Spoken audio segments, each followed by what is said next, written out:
Orang yang bersumpah ilah seperti ini, statusnya bagaimana? Ya statusnya sebenarnya dia bermaksiat kepada Allah. Mendatangi istri adalah kewajiban. Maka ini hukumnya adalah wajib. Maka orang yang bersumpah untuk tidak melakukan yang wajib, maka dia berdosa. Dia telah bermaksiat.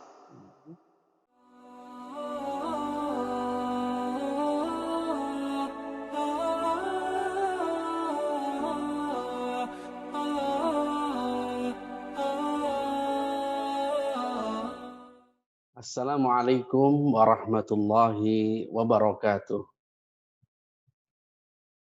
Innal hamdalillah nahmaduhu wa nasta'inuhu wa nastaghfiruh wa na'udzu billahi min syururi anfusina wa sayyiati a'malina. Man yahdihillahu fala mudhillalah wa man yudlil fala hadiyalah. Wa asyhadu an la ilaha illallah wahdahu la syarikalah wa asyhadu anna Muhammadan abduhu wa rasuluh. Allahumma salli ala Muhammad wa ala ali Muhammad kama sallaita ala Ibrahim wa ala ali Ibrahim innaka Hamidum Majid. Qala Allah subhanahu wa ta'ala ya ayyuhalladzina amanu taqullaha haqqa tuqatih wa la tamutunna illa wa antum muslimun. Ya ayyuhan nasu taqu rabbakumul ladzi khalaqakum min nafsin wahidah wa khalaqa minha zawjaha wa batha minhuma rijalan katsiran wa nisaa'a wattaqullaha alladzi tasaaluna bihi wal arham innallaha kana 'alaikum raqiba. Ya ayyuhalladzina amanu taqullaha wa qulu qawlan sadida yuslih lakum a'malakum wa yaghfir lakum dhunubakum wa man yuti'illaha wa rasulahu faqad faza fawzan 'azima. Amma ba'du fa inna astaqal hadithi kalamullahi azza wa jal wa khairal huda huda Muhammadin sallallahu alaihi wasallam wa syarral umuri muhdatsatuha fa inna kulla muhdatsatin bid'ah wa kulla bid'atin dhalalah wa kulla dhalalatin finnar. Ma'asyiral muslimin, kaum muslimin wal muslimat, Bapak Ibu, para pemirsa dimanapun berada, senantiasa kita ucapkan alhamdulillah, pujian dan syukur kita haturkan kepada Allah Subhanahu wa taala atas nikmat yang Allah berikan kepada kita. Alhamdulillah, pujian dan syukur sepantasnya kita ucapkan kepada Allah Subhanahu wa taala, baik atas nikmat yang Allah berikan ataupun atas musibah-musibah. Dengan kita mengucapkan alhamdulillah bi ni'matihi tatimmus shalihat, dan kita ucapkan atas musibah alhamdulillah ala kulli hal. Salawat dan salam kita aturkan kepada junjungan kita Nabi Muhammad sallallahu alaihi wasallam, kepada keluarga beliau, sahabat-sahabat beliau, dan kepada siapapun yang senantiasa menegakkan sunnah-sunnah beliau. Bapak Ibu para jamaah rahimakumullah, seperti biasa pada hari Rabu pertemuan kita membahas tentang seputar fikih keluarga. Dan tema yang akan kami angkat pada kesempatan malam hari ini adalah suamiku tidak lagi mau menyentuhku. Ibu bapak jamaah rahimani wa rahimakumullah, tidak ada agama yang secara detail membahas tentang semua problematika hidup kecuali Islam.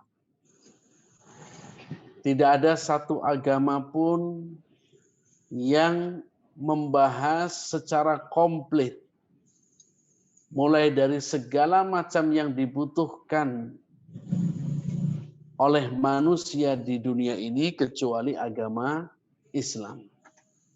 Maka pantas kita bersyukur atas Islam. Karena hampir semua masalah-masalah yang timbul, masalah-masalah yang ada, itu telah dibahas di dalam Islam. Apapun permasalahannya. Maka dari itu, Bapak Ibu jamaah rahimani wa rahimakumullah, patut kita bersyukur atas nikmat Islam. Atas nikmat Islam kita, karena dengan kita mendapatkan hidayah Islam, maka dengan itu kita mendapatkan kemudahan-kemudahan. Bapak Ibu jamaah rahimani wa rahimakumullah, dalam kehidupan berumah tangga pasti ada hiruk pikuknya. Sebagaimana seperti seorang yang sedang mengarungi lautan luas, maka tentunya di situ diterjang ombak, diterjang badai, maka sesuatu yang pasti akan terjadi. Tetapi bekal-bekal yang diajarkan oleh baginda Rasulullah SAW sudah diberikan kepada kita. Bagaimana menyikapi hiruk pikuk, bagaimana menyikapi masalah-masalah yang terjadi dalam keluarga. Nah, di antaranya adalah berkaitan dengan masalah ucapan suami. Ucapan suami dengan ucapan yang serius, yaitu ucapan sumpah. Jadi ucapan sumpah. Apa sumpahnya? Nah, di sini khusus Bapak Ibu. Ketika ada suami secara khusus, secara berniat dengan kesungguh-sungguh, dia berniat untuk tidak mendekati istrinya. Tidak mendekati istrinya. Maka ini di dalam hukum fikih ada yang disebut dengan al-ila. Disebut dengan al-ila. Alif, lam, hamzah, ilaun. Atau ilaun atau al-ila'u. Yang artinya adalah seorang suami bersumpah kepada Allah tidak akan mendekati istrinya.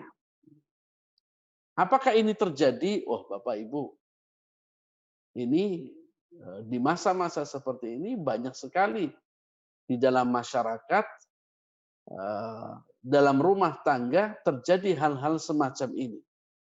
Bahkan bukan cuma ini, tapi kadang-kadang sampai bertahun-tahun lamanya seorang suami tidak mendekati istrinya. Tanpa ada komunikasi, tanpa ada kejelasan status, dan lain sebagainya.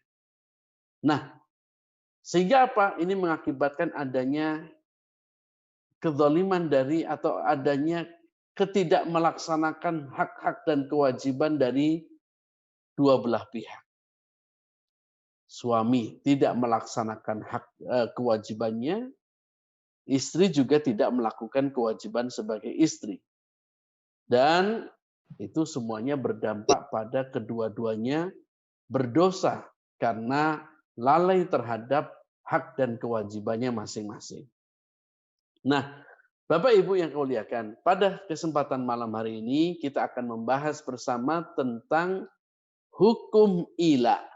Hukum ila, yaitu sumpahnya suami dengan sungguh-sungguh dia bersumpah dengan atas nama Allah Subhanahu wa taala, dia bersumpah tidak akan mendatangi istrinya. Tidak akan mendatangi istrinya. Nah, bagaimana hukum masalah seperti ini? Bagaimana hukum permasalahan seperti ini jika ini terjadi di dalam sebuah rumah tangga? Mari kita lihat di dalam firman Allah Subhanahu wa taala surat Al-Baqarah ayat 226. Ini sudah disebutkan di dalam Al-Qur'an tentang masalah ila. Mari kita baca. Allah Ta'ala berfirman, lilladzina yu'luna min nisaihim. Lilladzina yu'luna min nisaihim. Kepada orang-orang yang mengilah istrinya. Nah, mengilah istrinya. Maksudnya mengilah istrinya adalah tadi.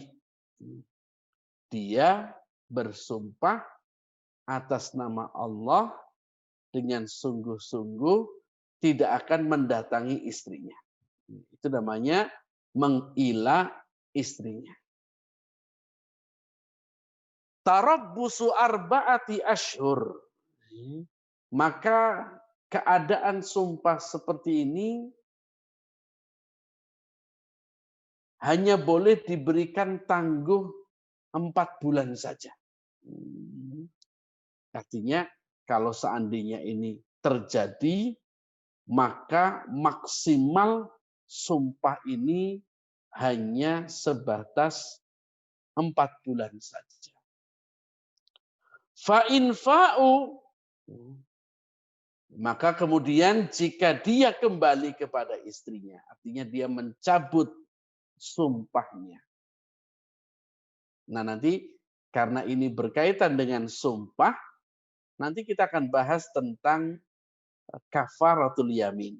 Nah, ini berkaitan dengan hukuman denda bagi orang yang mencabut sumpahnya. Karena apa? Karena ila itu bagian daripada sumpah. Maka orang yang mencabut sumpahnya, maka dia terkena kafaratul yamin. Kafaratul yamin, kafarah sumpah. Maka di sini dikatakan fa in fa'u, maka jika dia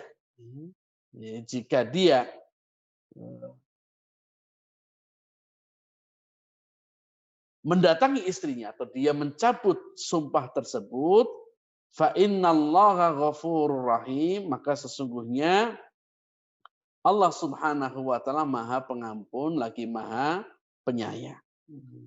Lagi Maha Penyayang. Nah, Bapak Ibu jamaah rahimani wa rahimakumullah,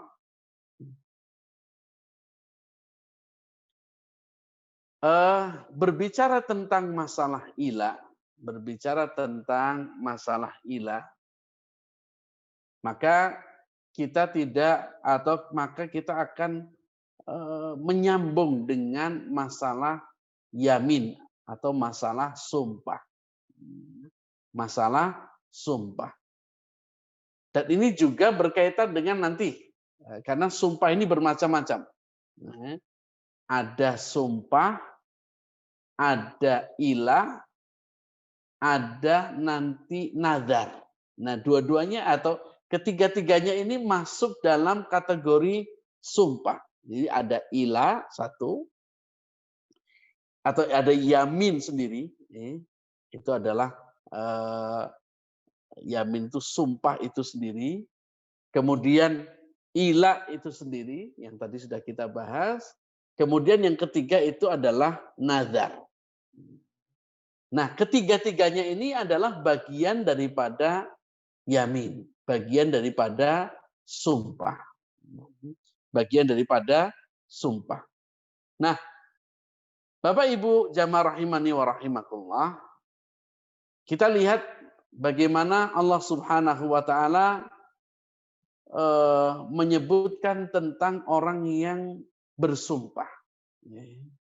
Seperti dalam firman Allah Subhanahu wa taala dalam surat Al-Maidah ayat yang ke-89, Allah berfirman, la yu'akhidhukumullahu billaghwi fi aimanikum. Allah tidak akan menghukum seseorang disebabkan karena sumpah-sumpah yang tidak serius. Walakin yu'akhidhukum bima aqadtumul aiman.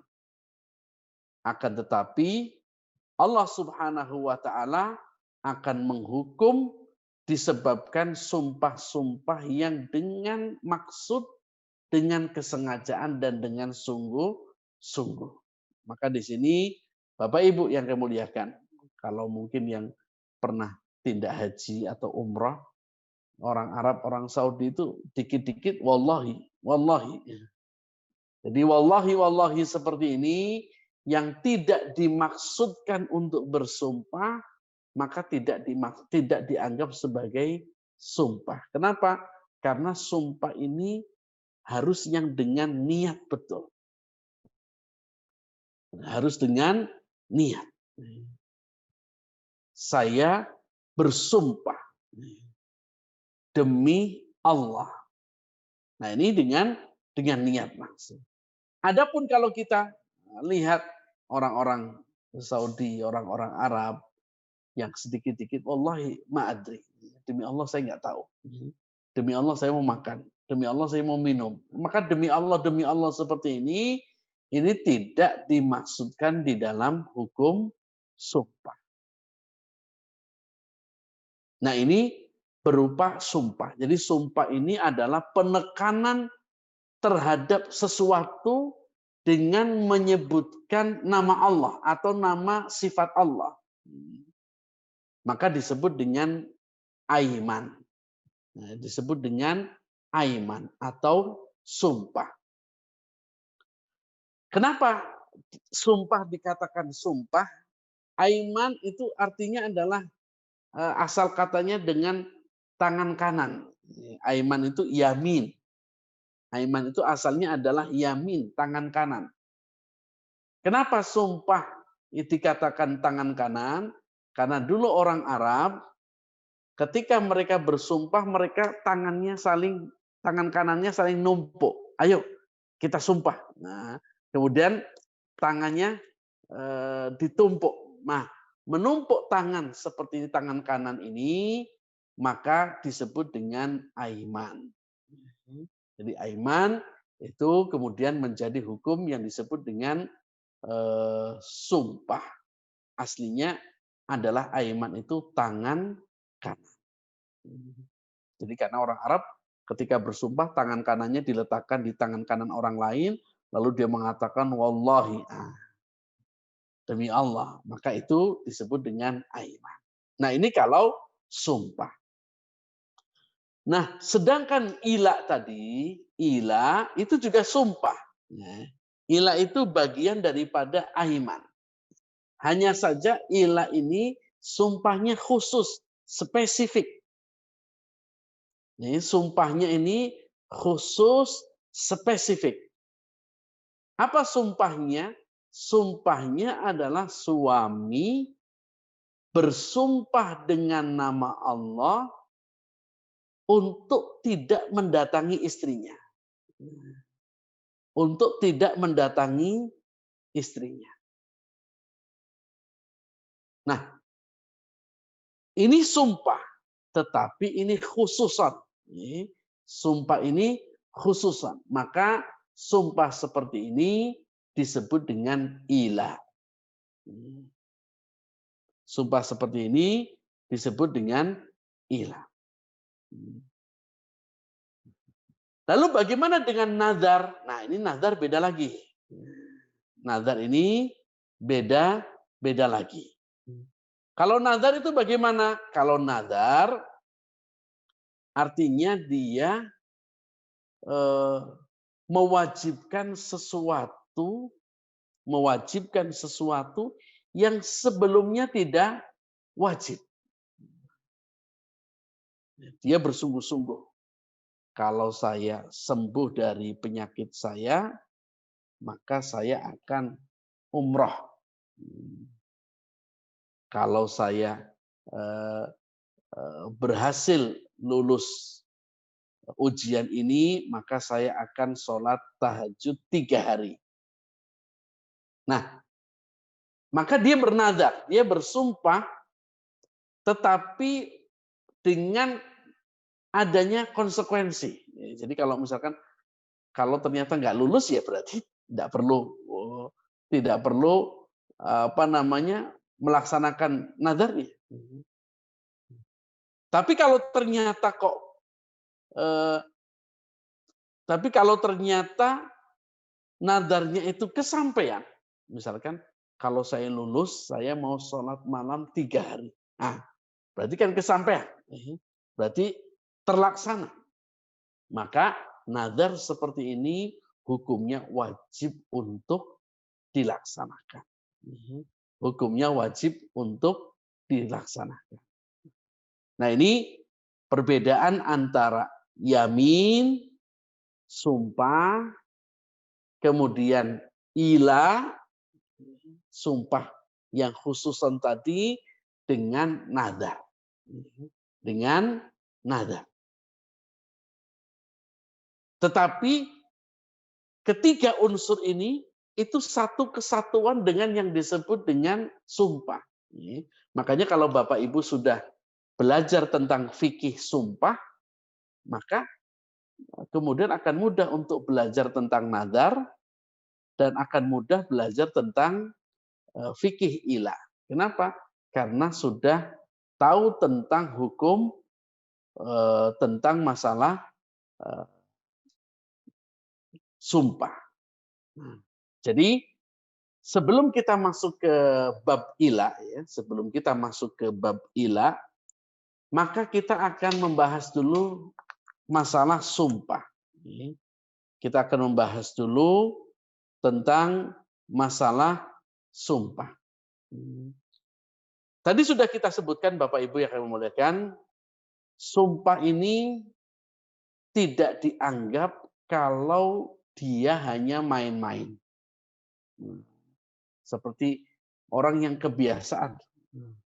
Kalau ngomong dikit-dikit, wallahi, wallahi, tapi nggak punya niat untuk sumpah, maka ini tidak termasuk.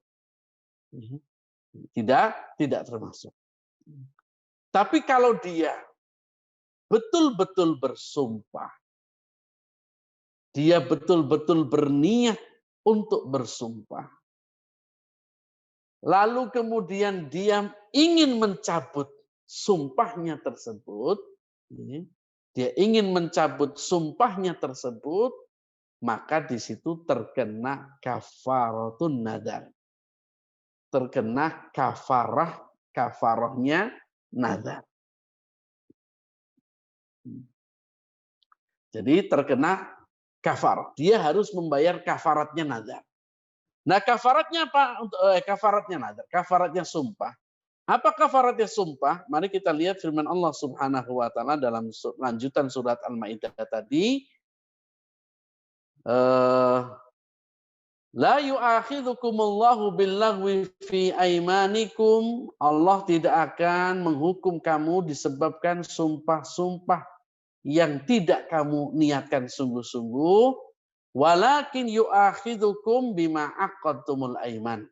Tetapi Allah akan menghukum kamu disebabkan sumpah-sumpah yang betul-betul kamu niatkan.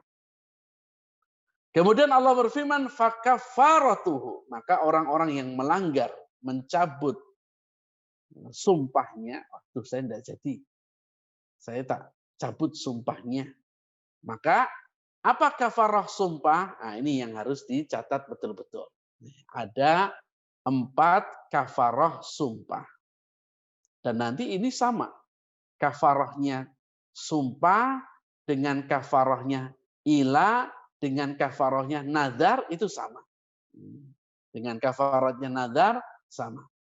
Apa kafaratnya sumpah? Allah berfirman, "Fakaffaratuhu it'amu asyarati masakin."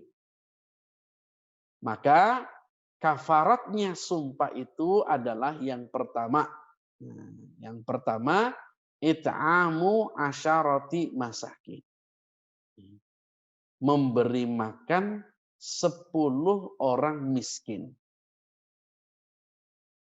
10 orang miskin. Kalau disebutkan cuma miskin, termasuk di dalamnya fakir. Jadi di sini memberi makan 10 orang fakir miskin.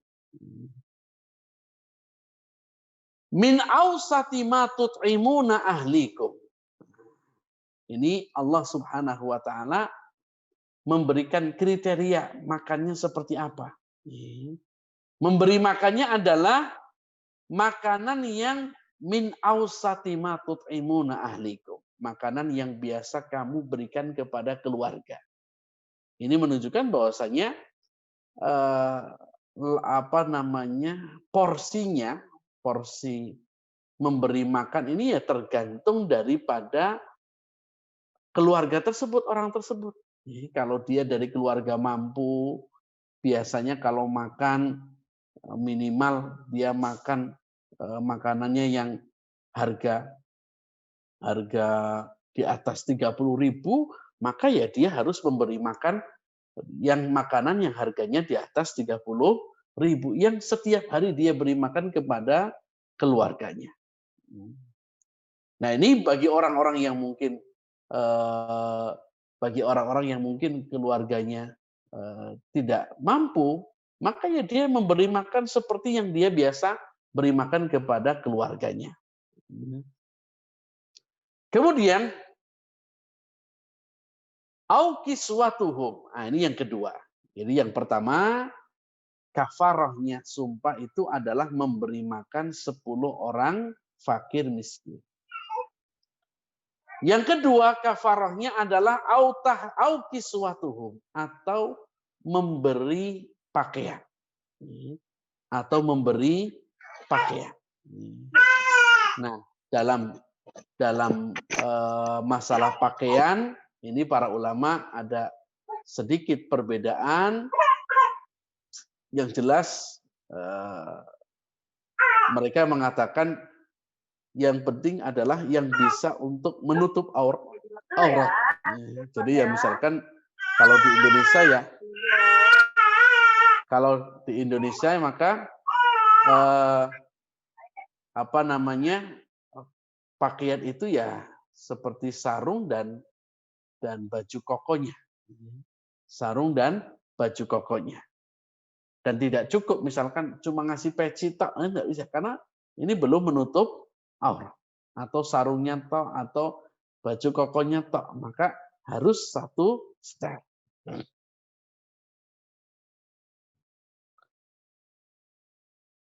Au kiswatuhum. Jadi yang kedua, memberi pakaian 10 orang fakir miskin. Jadi mau memberi makan atau memberi pakaian.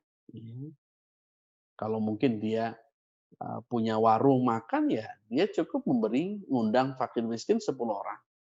Tapi kalau dia ternyata juragan punya usaha toko baju, ya bisa dia ambilkan dari toko bajunya. Yang ketiga, au tahriru raqabah, atau membebaskan budak. Nah, kalau ini karena sekarang tidak ada, maka tidak perlu kita bahas. Mungkin suatu saat nanti ada perang dunia keberapa lagi, nanti ada perbudakan lagi, wallahu alam. Tapi yang jelas untuk saat ini tidak ada perbudakan. Nah, ini 3 pilihannya ya. 3 pilihannya. 1, memberi makan 10 orang fakir miskin. 2, memberi pakaian 10 orang fakir miskin. 3, membebaskan budak. Nah, kalau ternyata 3 ini tidak mampu, ini baru. Setelah itu baru pilihan yang lain. Kalau ini tidak mampu yang 3, maka faman lam yajid, barang siapa yang tidak mendapati, barang siapa yang tidak sanggup untuk membayar kafarah sumpahnya tersebut, fasiyamu thalathati ayyam. Maka kafarahnya adalah berpuasa 3 hari. Jadi kalau tidak bisa memberi makan, tidak bisa ngasih pakaian, tidak bisa membebaskan budak, maka yang ketiga adalah pilihannya adalah dengan berpuasa tiga hari.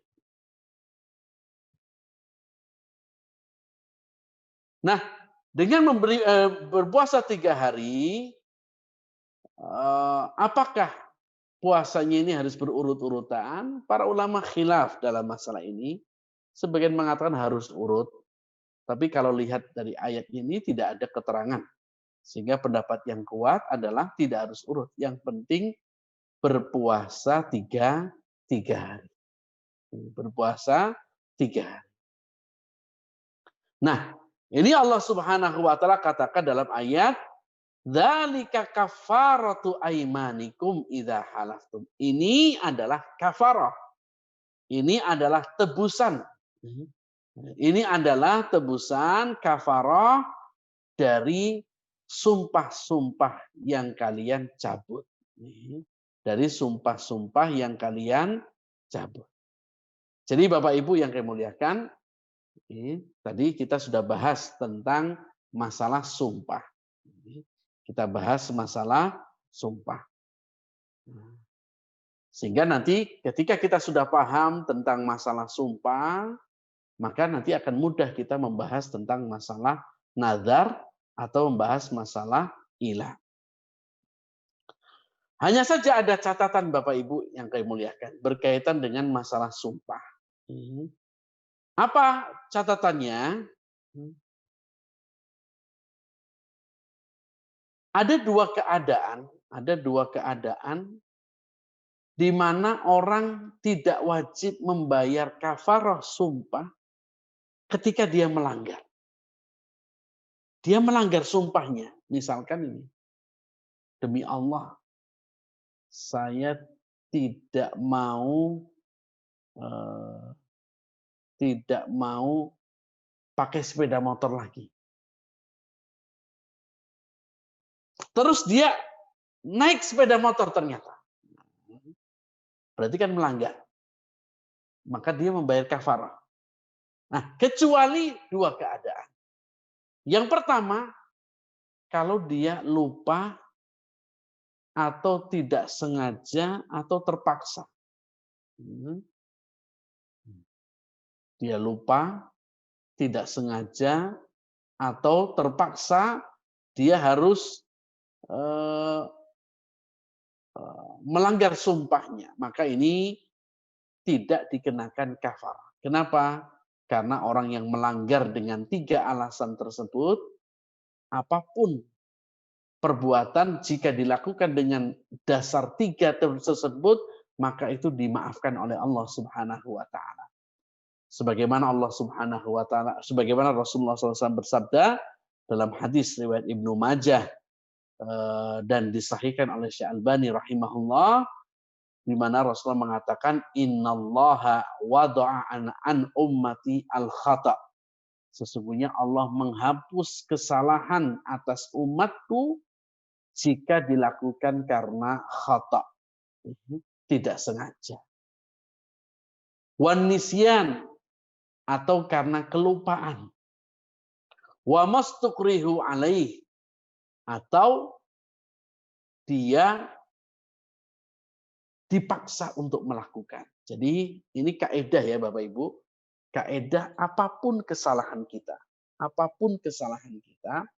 jika dilakukan atas dasar 3 ini, maka aman. Apapun kesalahannya. Jika atas dasar 3 ini, maka tidak dikenakan sanksi. Contoh,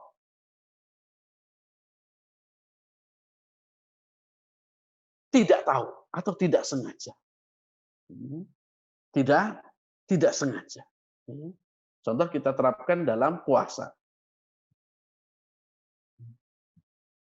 Tidak sengaja lagi mangap, tiba-tiba adalah masuk atau tidak sengaja masuk, ya sudah, nggak batal puasanya. Itu dalam puasa. Atau dalam misalkan sholat tidak sengaja kita misalkan batuk tapi sampai kemudian seperti orang atau orang bersin di zaman Nabi, ada orang bersin terus dia mengucapkan refleks mengucapkan yarhamukallah. Jadi ada orang bersin terus karena terbiasa kalau ada orang bersin, alhamdulillah dia jawab yarhamukallah, dia jawab yarhamukallah dan itu batal puasanya kalau sengaja. Tapi orang yang tidak sengaja maka tidak batal salatnya. Atau dipaksa. Ini tidak atau alasan yang dimaafkan. Ini yang pertama. Jadi sumpah ini jika dilanggar karena 3 alasan maka tidak terkena kafarah. Kemudian yang kedua, Bapak Ibu yang muliakan, sumpah yang tidak perlu bayar kafarah jika dilanggar kalau saat sumpah dia ikuti dengan insya Allah. Kalau ketika dia bersumpah demi Allah, atau dia bersumpah tapi terus setelah itu dia insya Allah. Jadi kalau Allah menghendaki, nah kalau Allah menghendaki ini ada pengecualian. Artinya ya kalau tidak Allah tidak menghendaki ya wis, ya sudah gitu. Nah ini makanya kalau kita bersumpah kemudian ditambah dengan insya Allah, makanya seperti dalam hadis yang diriwayatkan oleh Imam Ahmad dan Imam Tirmidzi juga Ibnu Hibban, Rasulullah SAW mengatakan, man halafa faqala, barang siapa yang bersumpah lalu dia mengucapkan insya Allah, dia bersumpah tapi setelah sumpah mengucapkan insya Allah, lam yahnath, maka dia tidak dianggap melanggar sumpahnya. Jadi tidak dianggap dan tidak mendapatkan kafarah sumpahnya. Nah ini Bapak Ibu yang kami muliakan, berkaitan dengan masalah sumpah. Jadi poinnya kami ulangi lagi, sumpah ini adalah satu penekanan yang dia kemudian menekankan dengan mengucapkan lafaz sumpah atau qasam dengan nama Allah ataupun sifat Allah, kemudian dia dengan sungguh-sungguh mengucapkannya, maka ini masuk dalam kategori sumpah. Dalam kategori sumpah. Nah, ini berkaitan dengan masalah sumpah. Maka poinnya adalah jika dia melanggar sumpahnya atau dia mencabut sumpahnya, maka konsekuensinya dia membayar kafarah sumpah. Kami ulang lagi tadi, pertama memberi makan 10 orang fakir miskin. Kedua, memberi pakaian yang menutup aurat fakir miskin. Yang ketiga, membebaskan budak.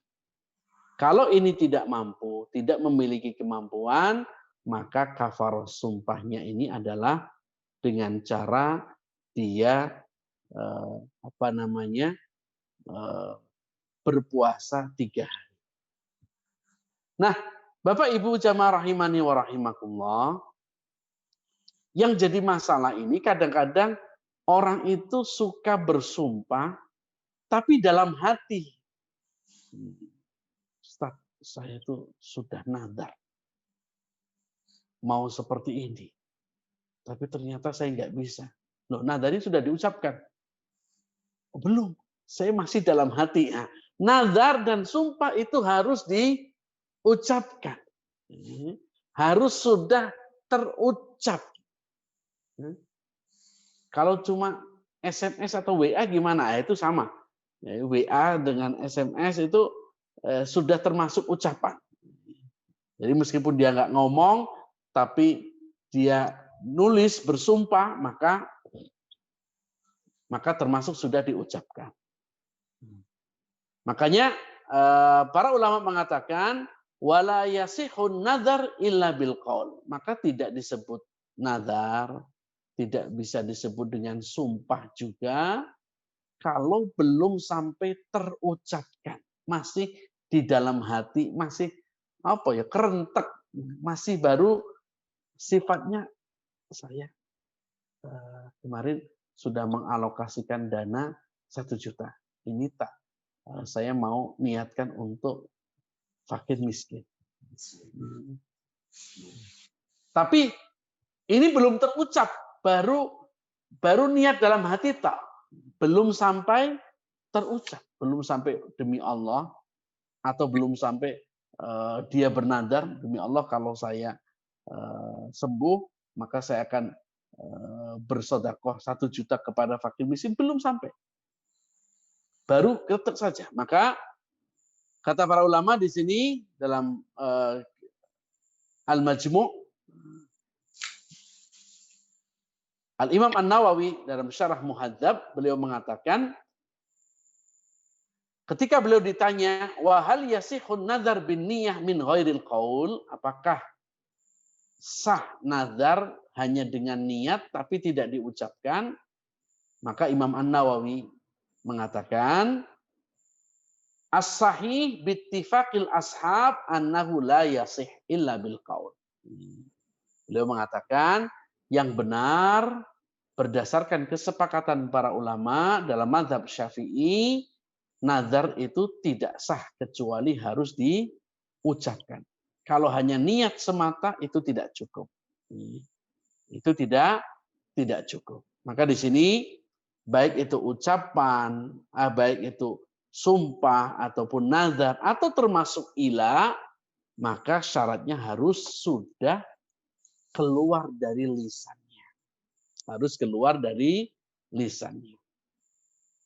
Nah, jadi ini Bapak Ibu yang muliakan, ini kalau kita bersumpah atau kita bernazar.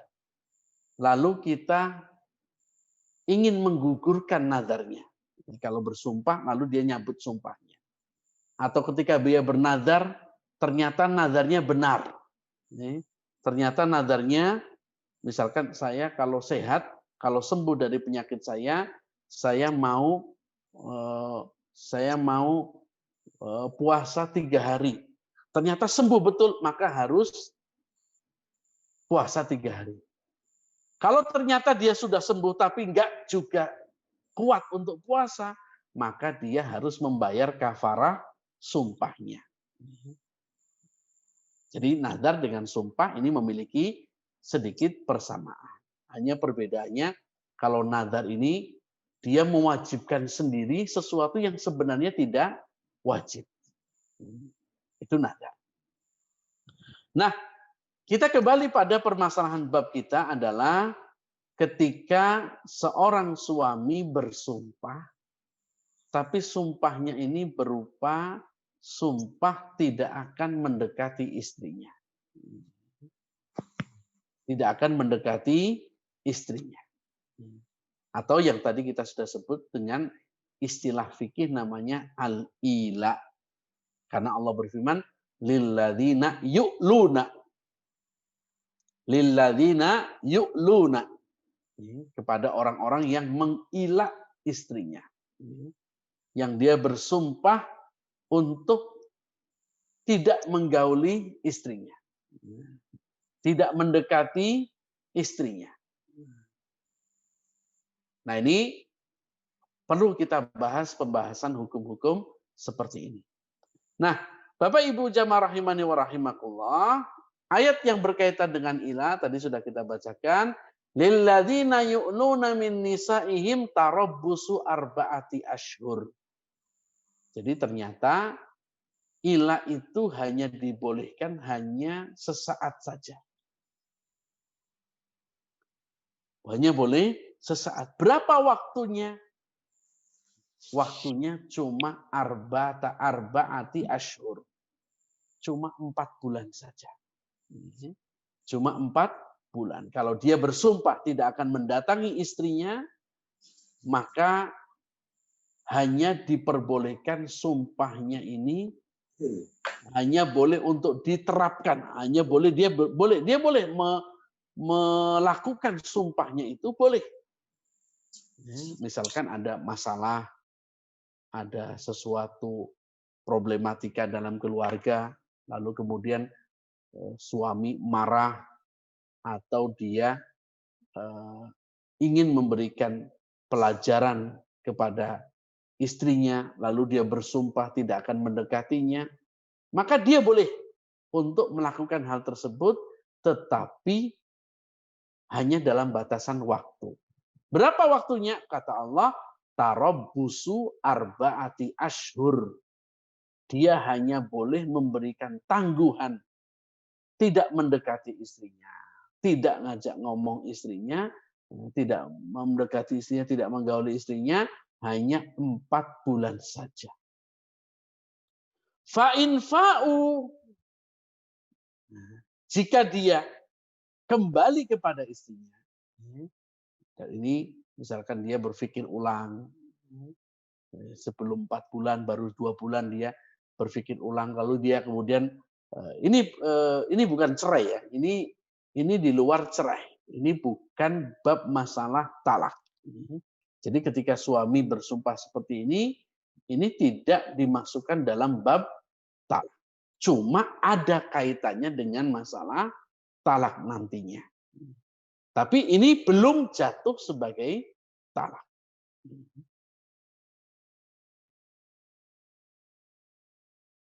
Fa in fa'u fa innallaha ghafurur rahim. Jika ia kemudian kembali kepada istrinya, maka sesungguhnya Allah Maha Pengampun lagi Maha Penyayang. Ini menunjukkan bahwasanya yang Allah kehendaki itu suami bisa kembali lagi. Karena Allah Subhanahu wa taala itu menghendaki seperti itu. Dan Allah tidak menghendaki adanya perceraian. Makanya cerai itu dalam Islam itu solusi paling akhir.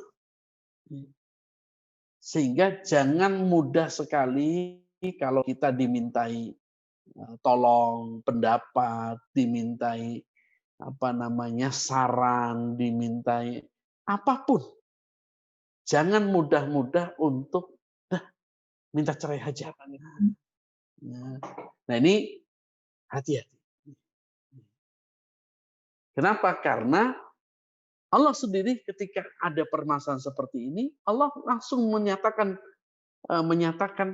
sifatnya. Fa in fa'u fa innallaha ghafurun rahim.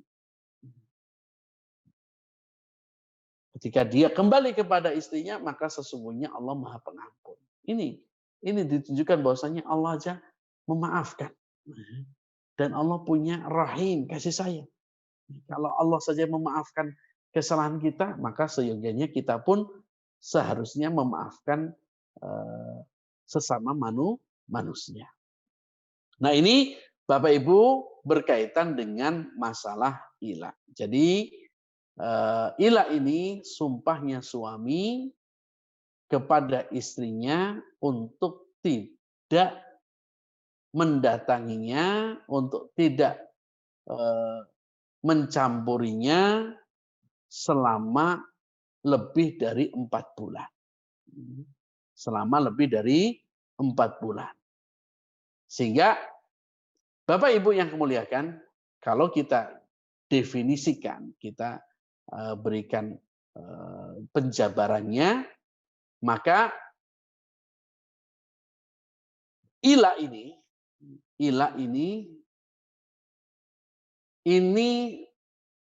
dikatakan sah jika memenuhi 5 keadaan atau 5 kriteria. Jadi ila ini dikatakan, ya ilamu, sumpahmu ini sah. Sumpahmu ini sah jika memiliki kriteria. Apa kriterianya?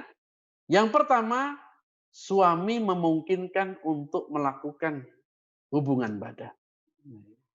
Jadi kalau dia bersumpah karena dirinya sakit, ya itu bukan, enggak usah sumpah pun, dia memang tidak mampu. Jadi ini bagi orang yang punya kemampuan, tapi dia tidak mau.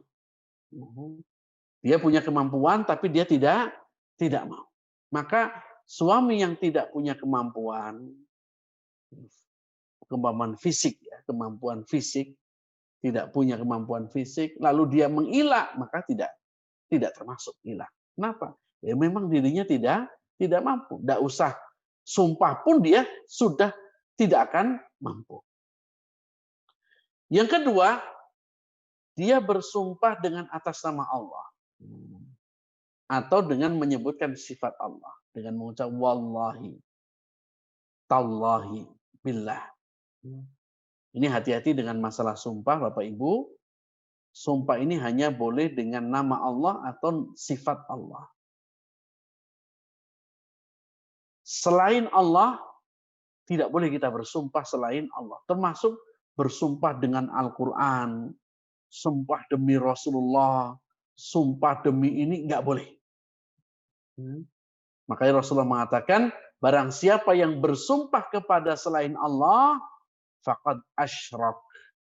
Maka dia telah berbuat syirik. Maka dia telah berbuat syirik. Maka hati-hati dengan masalah sumpah. Jangan, kami sering lihat di orang-orang yang di YouTube atau di mana, dia mengatakan demi Rasulullah, tidak boleh.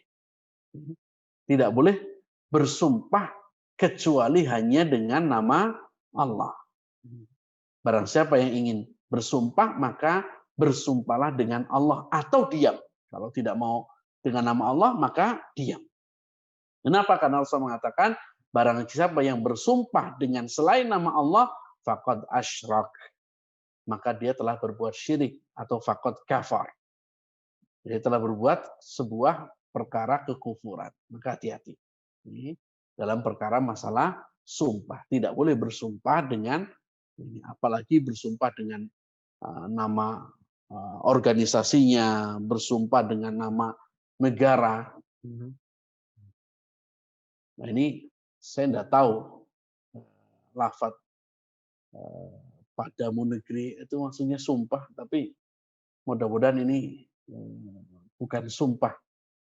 Cuma kalau ini sumpah kok pada negeri itu aslinya tidak boleh. Kenapa? Rasulullah mengatakan barang siapa yang sumpahnya kepada Allah. Sumpahnya kepada Allah. Kami mau mengabdi. Jadi bukan bersumpah kepada negara saya mengabdi, tidak. Tapi saya bersumpah kepada Allah mau mengabdi kepada negara. Saya bersumpah kepada Allah. Tapi lafaznya harus menggunakan lafaz Allah. Wallahi. Atau billahi. Atau tallahi. Atau kita menyebut dalam bahasa Indonesia demi Allah. Atau demi Rahman. Demi Rahim. Selain sumpah kepada nama Allah, maka hukumnya syirik. Selain sumpah kepada Allah, hukumnya syirik. Kemudian yang ketiga, sumpahnya ini spesifik, yaitu sumpah untuk tidak mendatangi, artinya tidak berhubungan badan. Artinya tidak berhubungan badan. Kalau misalkan saya sumpah tidak mau nemeni belanja, ini tidak termasuk ilah. Saya sumpah tidak mau nemeni kalau mudik, ini tidak disebut ilah. Jadi ilah ini khusus sumpah dalam hal masalah ranjang. Khusus dalam hal masalah ranjang. Kemudian yang keempat, ilah ini dikatakan sah jika dia menjauhi istrinya selama 4 bulan atau lebih. Selama 4 bulan atau lebih. Dia bersumpah. Terus dia melaksanakan sumpahnya. Sampai 4 bulan atau lebih. Maka berarti dia sudah ilah. Kemudian yang kelima, istrinya juga memungkinkan untuk berhubungan. Tidak sakit atau tidak berada di beda kota atau beda negara, itu ya kalau itu bukan ilah, itu karena keadaan. Tapi ini karena ada keadaan, ada kemampuan, tapi tidak mau. Tapi tidak mau. Maka ini dalam pembahasan kali ini disebut dengan sebutan ilah. Nah, Bapak Ibu yang saya muliakan,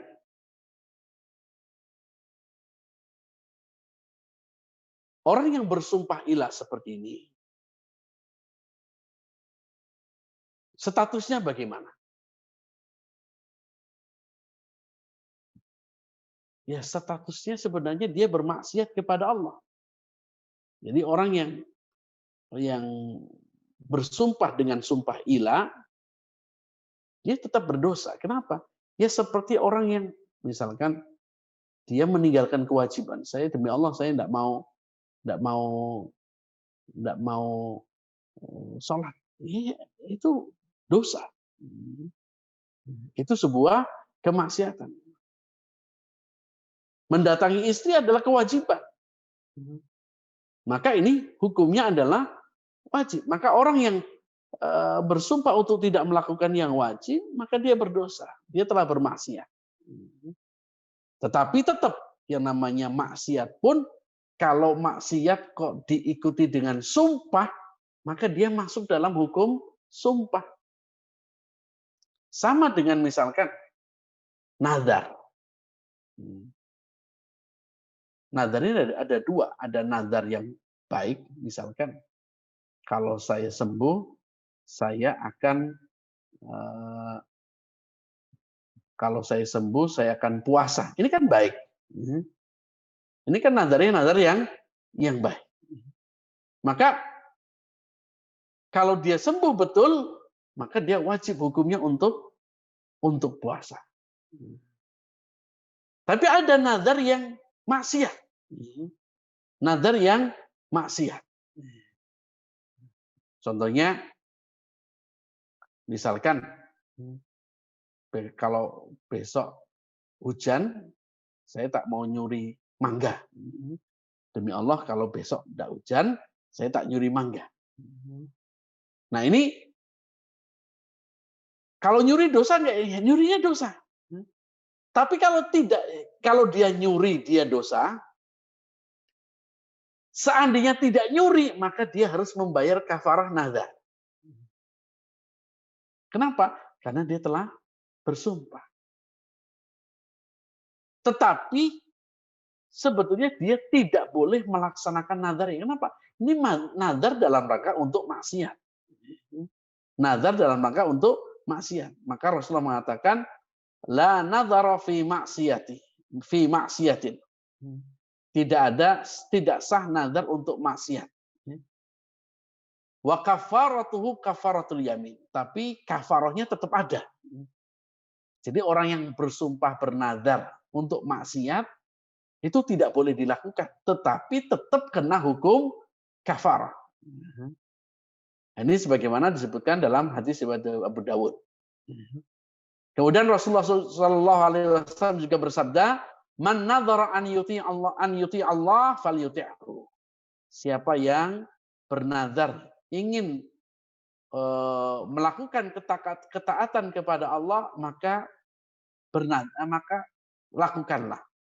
Wa man nadzara an ya'sihi fala ya'sihi. Kalau kamu nazar untuk bermaksiat kepada Allah, maka kamu tidak boleh bermaksiat kepada Allah. Tapi tetap dia harus melakukan kafarah nazarnya. Kecuali kalau nazar yang mustahil. Jadi ada nazar taat, nazar maksiat, nazar mustahil. Misalkan kalau saya lulus jadi dokter, saya tak jadi putri duyung. Itu kan nggak ada. Mustahil jadi putri duyung. Gimana caranya? Atau saya mau terbang ke atas langit. Nah, kalau saya diterima dari sini, saya mau terbang ke langit dengan sayap. Nggak ada. Nazar seperti ini, maka tidak ada kafarahnya. Kenapa? Ini nazar yang mustahil untuk dilaksanakan.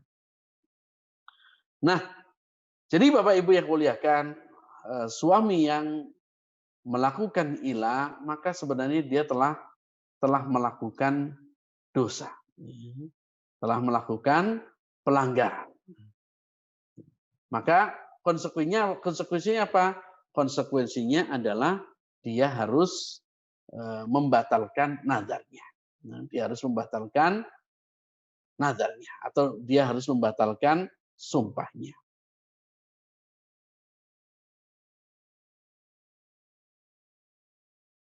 Nah, Bapak Ibu yang muliakan, jika suami bersumpah dengan sumpah ilah untuk tidak mendatangi istrinya lebih dari 4 bulan atau tanpa batas, pokoknya saya selama-lamanya. Mungkin saking marahnya, saya tidak akan mendekatimu selama-lamanya sampai akhir hayat misalkan. Seperti itu. Maka Allah Subhanahu wa taala memberikan pilihan. Allah Subhanahu wa taala memberikan pilihan.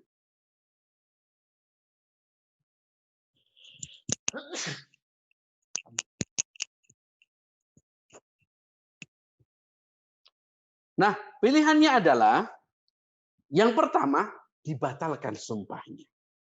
Sebelum 4 bulan harus dibatalkan sumpahnya dalam kurun waktu 4 bulan.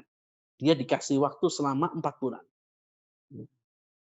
Dia harus berpikir ulang. Nah, kalau dia batalkan sumpahnya, maka dia apa yang harus dia lakukan? Maka dia harus langsung menghubungi istrinya. Dia harus membatalkan dengan cara mendekati istrinya. Dia harus menggauli istrinya. Nah, kalau dia batalkan, berarti kan dia melanggar sumpah. Kalau dibatalkan, dia melanggar sumpah. Maka konsekuensinya adalah harus membayar kafarah sumpah yang tadi kita sudah bahas. Nah, bagaimana jika dia tidak mau, tetap bersikeras? Sudah 4 bulan, tetap saja tidak mau mendatangi istrinya, tidak mau mungkin satu rumah, tapi kamarnya pisah-pisah, tidak mau sama sekali, tidak mau mencampuri istrinya. Maka jika selama 4 bulan ini dia tidak mau mendatangi istrinya, maka dia diperintahkan untuk menceraikan istrinya. Dia diperintahkan untuk menceraikan istrinya.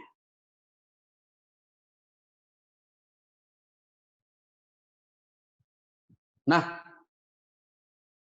jika istrinya ini menuntut, ya udah kalau kamu nggak mau sudah 4 bulan ya sudah ceraikan saya. Nah, kalau dia betul ceraikan, maka berarti dia tidak perlu melanggar kafarah sumpah. Kenapa? Karena dia nggak langgar, betul-betul dia laksanakan sumpahnya. Tetapi konsekuensinya dia harus menceraikan istrinya. Dia harus menceraikan istrinya. Nah ini Bapak Ibu yang saya muliakan, sebagaimana dalam hadis yang diriwayatkan oleh Imam Bukhari dari keterangan Ibnu Umar radhiyallahu anhuma, beliau mengatakan idza madat arba'atu asyhurin yuqafu hatta yutalliq. Kalau sudah berlalu 4 bulan dari sumpahnya, maka suami yang melakukan ilah itu ditahan. Ditahan, pokoknya dipaksa sampai dia menceraikan istrinya.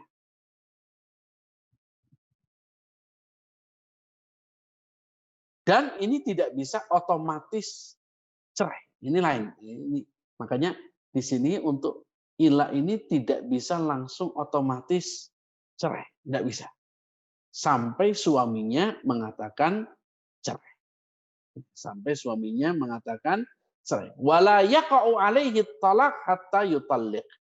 Dan tidak jatuh cerai sampai suaminya menceraikan istrinya. Nah, maka di sini kewajibannya adalah istri melaporkan kepada pengadilan, maka kemudian pengadilan mencekal suaminya. Artinya mencekal ya nanti mungkin bisa dengan entah itu ditahan atau entah itu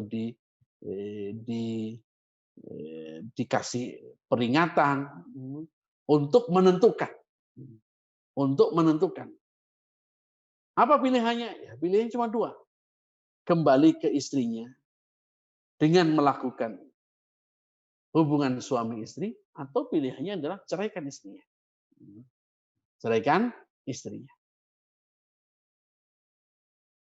Nah ini Bapak Ibu yang muliakan, dalam kaitan ini berbeda dengan hukum yang lain. Seperti kalau misalkan, kalau hukum yang lain, khulu, maka ini langsung masuk cerai. Tapi kalau ila ini tidak bisa. Jadi sifatnya pengadilan itu hanya memberikan fasilitas kepada kedua belah pihak, kemudian kalau memang sudah 4 bulan dikasih waktu masih tetap lanjut, maka pengadilan berhak memaksa untuk suaminya untuk memilih dua pilihan.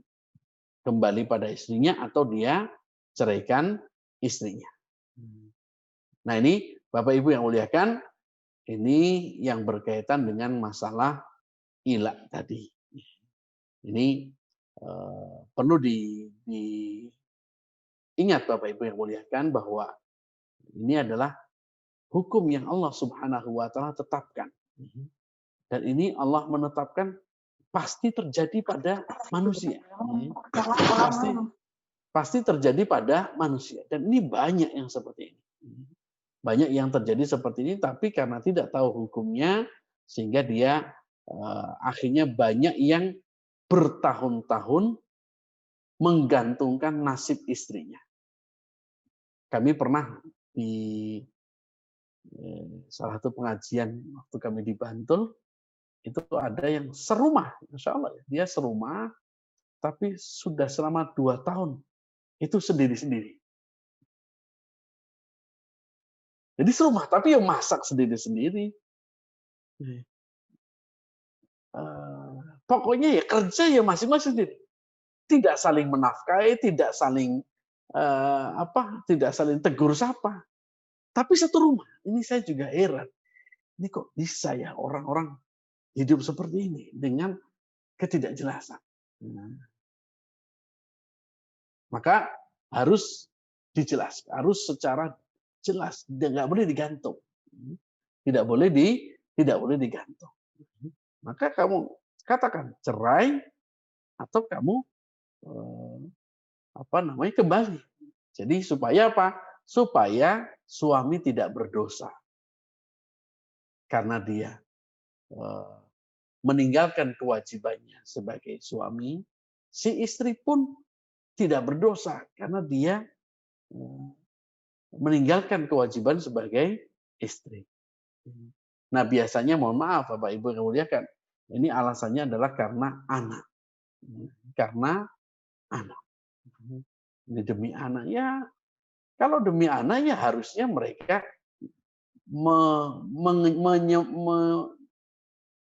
menyampingkan egonya. Kalau memang harus dengan alasan anak, harusnya sama-sama egonya diturunin, dihilangin. Ya sudah, saya punya sifat seperti ini, saya harus hilangin. Ya, saya harus, yang penting anak kita jadi baik. Nah ini mungkin dengan anak ini ya seharusnya bisa merekatkan suami istri. Tapi kalau dengan hanya demi anak tapi akhirnya statusnya tidak jelas, ya ini dua-duanya sama-sama berdosa. Demikian Bapak Ibu yang muliakan kajian kita untuk permasalahan bab ini, yaitu masalah hukum ila. Hukum ila yang ada di dalam firman Allah Subhanahu wa taala di dalam surat Al-Baqarah ayat 226. Lilladzina yu'luna min nisaihim tarabbusu arba'ati ashhur fa in fa'u fa innallaha ghafurun rahim. Demikian Bapak Ibu yang muliakan kajian kita pada kesempatan malam hari ini. Demikian wasallallahu ala nabiyina Muhammadin wa ala alihi wa sahbihi wasallam wa akhiru da'wana alhamdulillahirabbil alamin.